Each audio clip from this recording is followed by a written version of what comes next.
yogis. Did you know that cat videos are the #1 viewed genre of videos on YouTube? And I happen to have a brand new kitty. I want to talk to you about yoga practice and the importance of having in your back pocket some really short, effective, pleasant practices that you can go to. Because I find for myself that if I really want to practice, that I can't have these expectations of myself that my practice is going to be super long or that I'm going to do a bunch of planks. I really need to have something that I can just go to and do even if my time is short. And so I have some examples of that coming.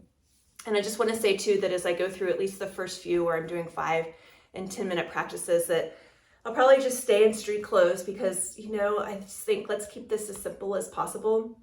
And for me, changing into yoga clothes, changing out of yoga clothes, changing into yoga clothes, it's a lot. So in the spirit of simplicity and making this just as easy, reducing friction so that we can get onto our mat, I'm going to suggest that maybe you don't need to wear your yoga pants, maybe. A couple other suggestions as we go through the practices.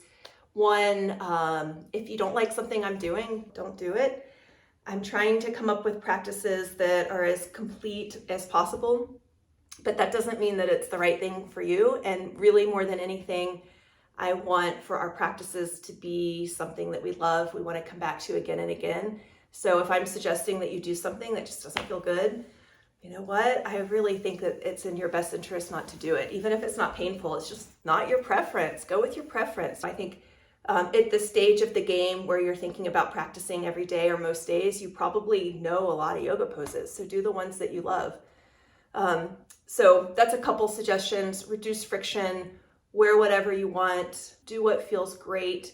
Don't have high expectations for yourself. And then the last most important thing for me is to think of ourselves as being persistent and let go of the need to be consistent. And they sound like very similar words and very similar concepts. But for me, again, like setting the expectation of myself that I'm going to have this consistent yoga practice, I'm going to do it every single day, it's just too much because I know I'm going to miss days. I can do a 30-day challenge, but am I really going to enjoy it? Am I going to sacrifice something else that's important in my life, like eating or making sure I get to an appointment on time because I have to do the yoga practice? So I feel like this need to be consistent introduces an element of rigidity that for many people, it's not going to work. I'm one of those people. And so instead, I just think of being as persistent as possible in my practice. Like, can I just get to my mat? Like, almost it doesn't matter what I do if I just unroll the mat, or maybe it's still out from the day before, and just get there and see what happens. And so that's a handful of suggestions.